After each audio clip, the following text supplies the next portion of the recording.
before I'd say I was pushy, kind of like, excuse me, I'm coming through.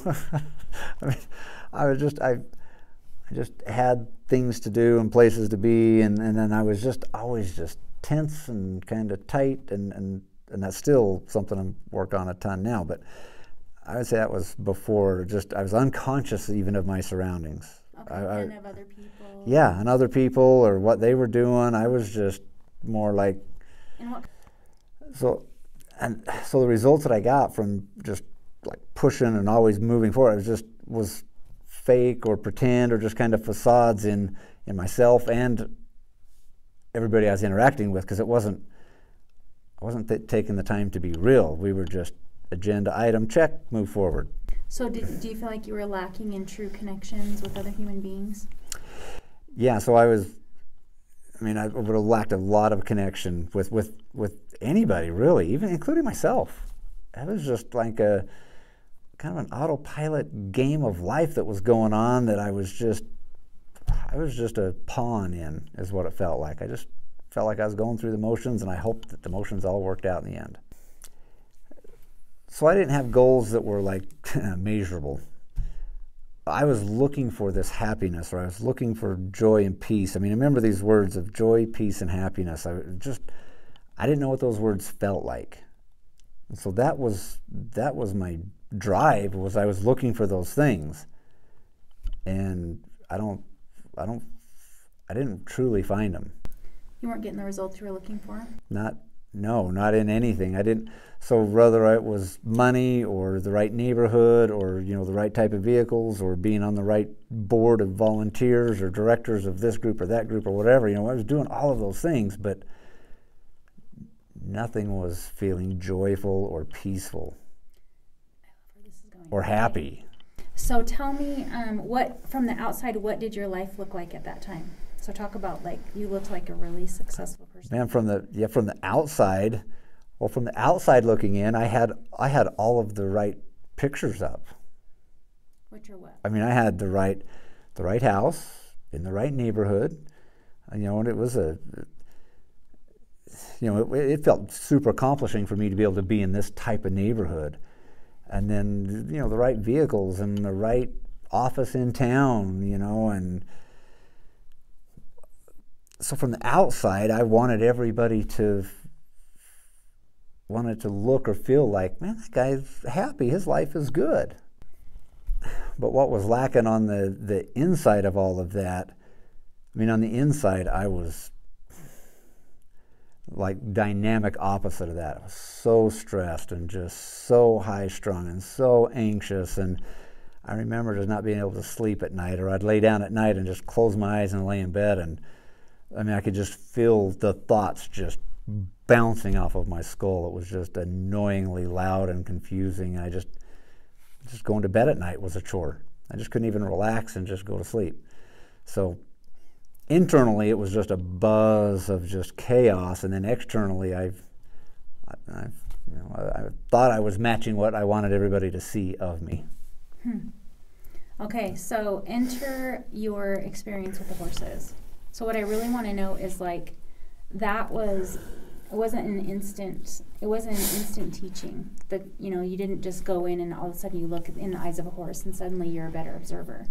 So tell us about the journey of the quest that you went on with these horses that was a transformational experience that taught you how to be a better observer. And I want to know some of the parts that just like knocked you on your trash, like you got kicked to the curb by these experiences, because that's what probably taught you a lot. Mm-hmm. So when I first started working with the horses, it was a curiosity. I wanted to know what was there. I just had a curiosity. I didn't have a knowing of anything, but I just had a curiosity that I just truly, horses would somehow help me in that struggle and finding me. So when I first started with the horses, I did what I had always done, showed up with an agenda and some boxes to check and cycle of things to do, and I started really pushing through all of that with the horses. And if I'd have been better at it, I could have probably pulled it off, but I just super sucked at it because I was like brand new. I just didn't know anything about. So this is the worst setup you could have for horses. Was me. So if the horses could have talked to you at that time and you show up with your checklist and your agenda, what do you think the horses would have said? So it just, me showing up that way just brought confusion to the horses. And so it just, I was adding confusion on top of fear and fight and flight. And that's just a recipe for, well, lots of pain. And that's what I experienced, was a lot of physical and emotional, psychological pain with these horses, because I'd make little bits of progress, but I didn't know why. And then all these other failures, or getting hurt and kicked and bit, and having the horses pushing me around and bossing me around, and I didn't know what to do or what not to do. And so it's not until you're sick and tired of being sick and tired that you're willing to look at a change. When you're beat down enough, it's like, okay, what? So what made you keep pushing through when all you were getting back was just like pain? I think there's the drive. That's all I'd known how to do. I didn't know how to ask for help, or I didn't know how to ask for guidance from somebody else.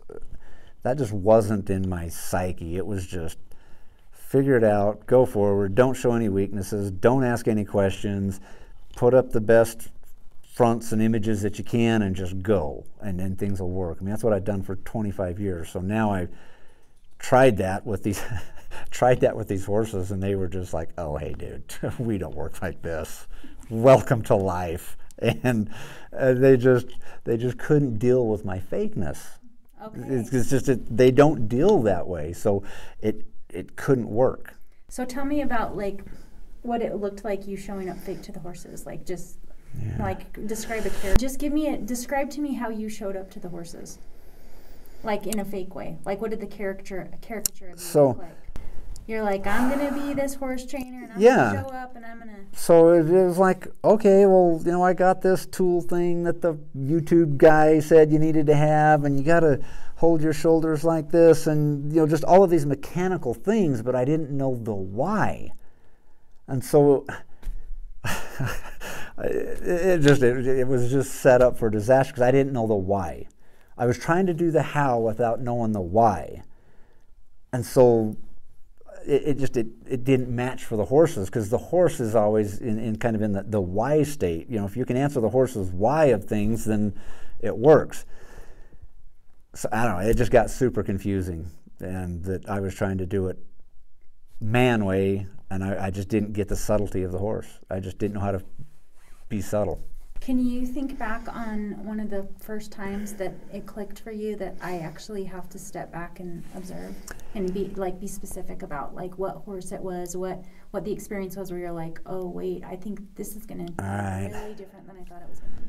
So one of the first teachings that I got from the Mustangs, and it took me several years of thinking I was trying to teach these horses something before I can now look back and thank them for teaching me so much. So looking back from now, one of the first teachings that I got from the Mustang, my very first Mustang, Cassidy, the very first one I adopted, the first one I ever even tried to train or do anything with.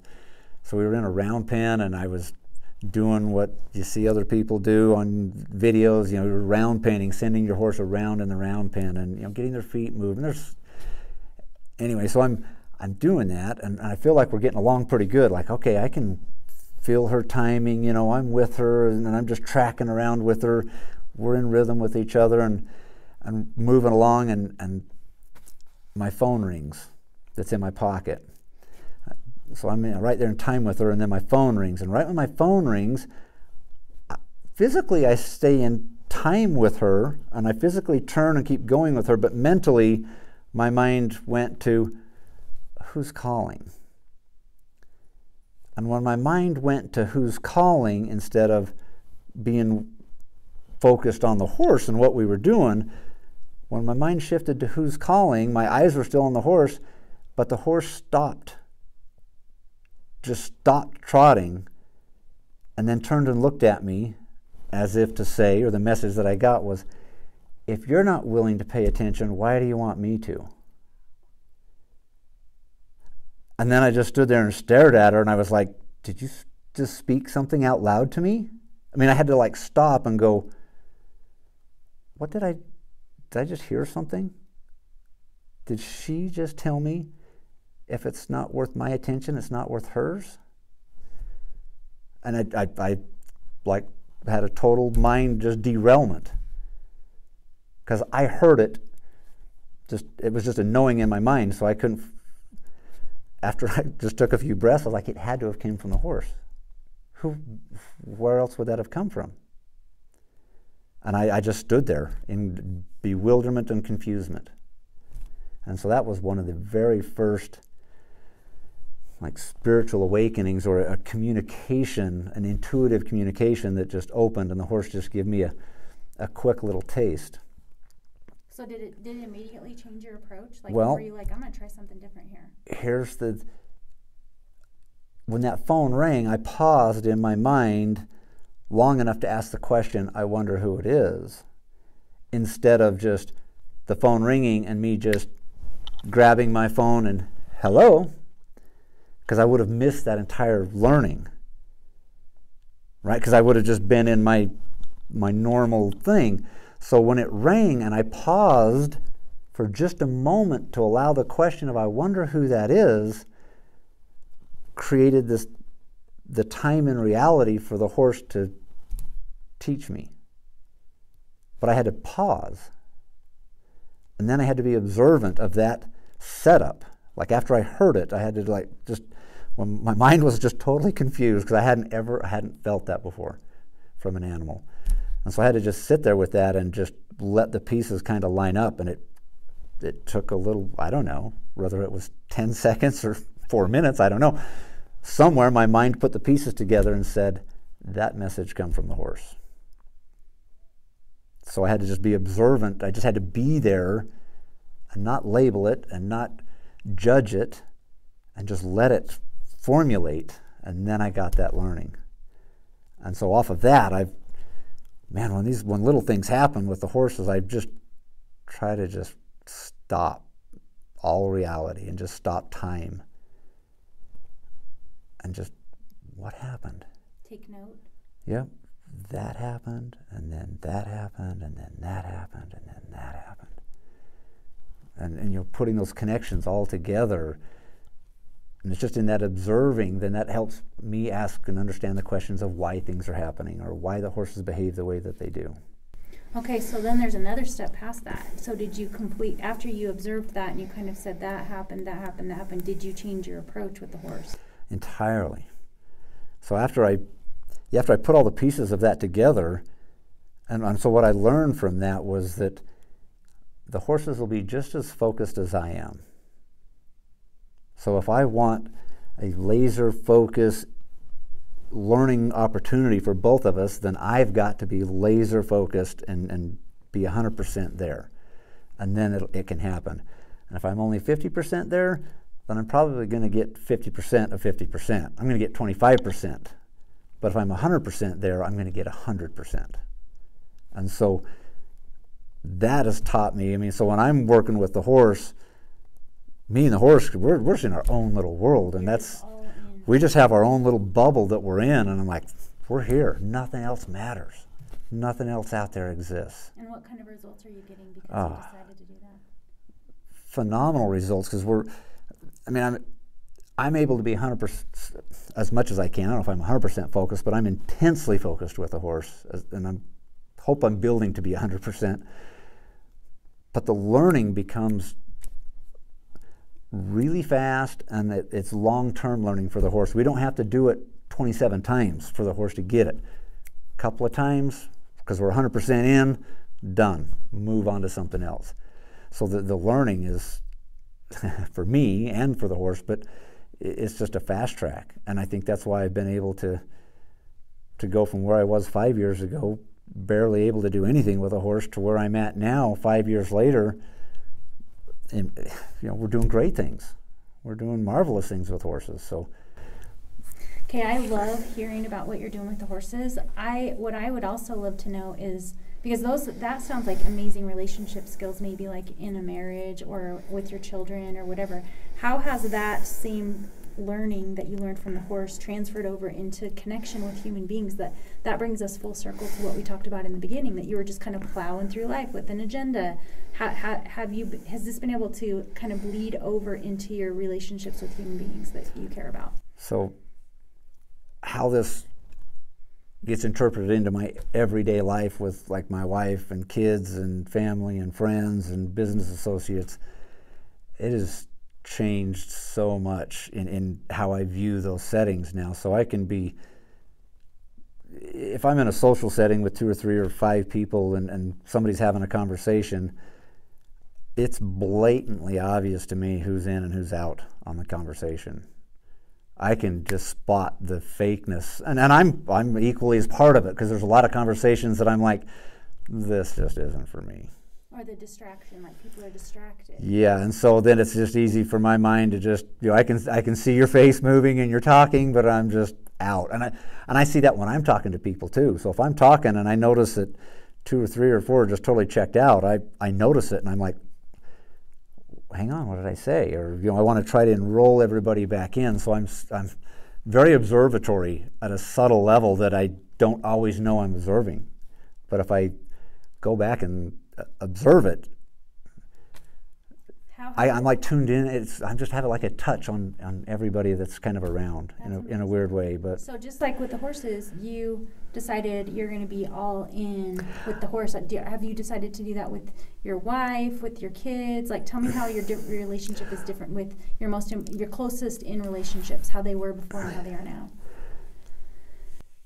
Before in my relationships, I would have been very controlling, manipulative, even overbearing, meaning just, hey, here's the box, now fit in it. Just, this is the way we do things.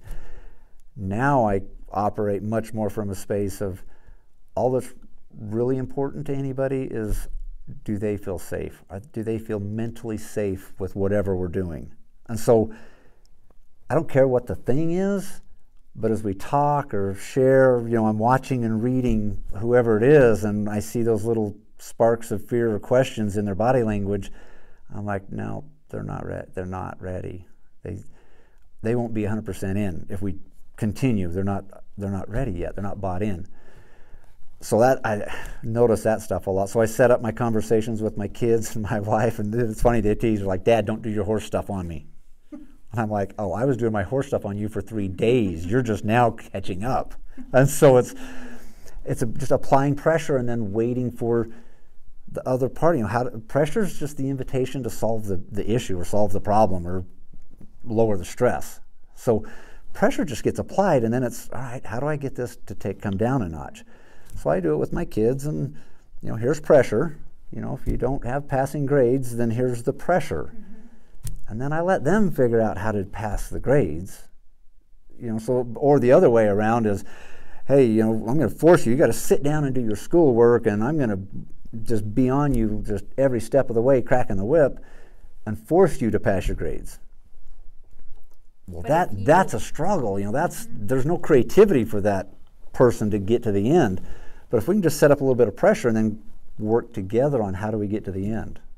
So I love that so much because that's more, when you're with your kids, you're more in a tutoring sort of a situation where you're trying to teach them to be successful the same way with horses. Of course, your kids are teaching you and the horses are teaching you. How about if you're in an equal partnership like with Cammie? Like, obviously you're not going to go in and do horse stuff with Cammie, but how have the horses taught you how to be a better husband to her? So in the relationship with my wife, and it's the same thing as mental safety. And so I'm learning as I... Did you realize before you were making her not feel safe? No. Okay, so talk about No, so before I would have, it's just, hey, we're married, so this is how it is. I'm the husband, and these are my roles, and you're the wife, and these are your roles, and stay out of my way, I'll stay out of your way, and, let's just move forward. And it was very just pushed or forced. It was just separate in a sense. But now our approach on everything, I just watch her as we talk or whatever we're doing, and to me it's just, it's all about safety for her. So if she can find a little bit of safety, which will lead to a little bit of an experiment, or just reaching out or getting out of the comfort zone a little bit, and as long as that ends up being a safe experience, then we can expand a little more. But when we do that and then get hurt, we regress, and that's, the horses have taught me that too, that you just got to get them a little bit out of their comfort zone and get them to feel good, then they can go a lot and feel even better. So just slowing it down and just talking through about safety. And it's weird how safety comes up for us as humans so much. It's at a subconscious level. We don't consciously say, oh, I don't feel safe. We just start to feel stressed and worried and anxious when we feel unsafe. Yeah. So those all come back to the core issue to me, is if rather than cover up or treat the stress, what created it?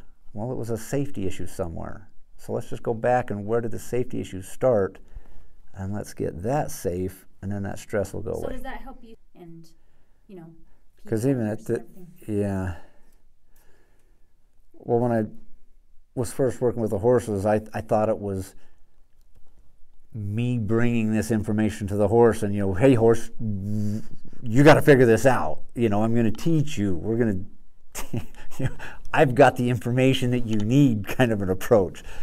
But what I've learned from the horses is that they have it all, and it's for me to quiet me and to soften me and to open me spiritually and intuitively so that I could learn from them. And so taking that into relationship with my wife, before I would have felt like, hey, you're feeling the same things I'm feeling, so we're in this together, and let's just, you're the same as me. I just would have put it that way.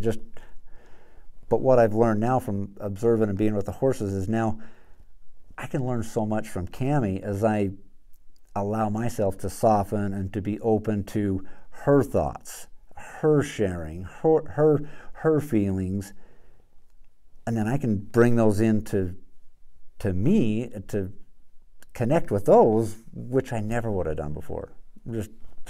And does it take as long as it takes with the horses and people? Yeah.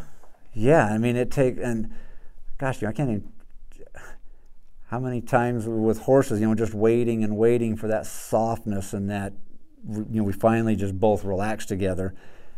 And then to try to do that with my wife, where we use so many words to communicate, which just is so difficult, right? The less we talk, the better we can communicate. So we're learning how to talk less to get more, but you can only talk less when you're really vulnerable and being very, very real and honest and loving.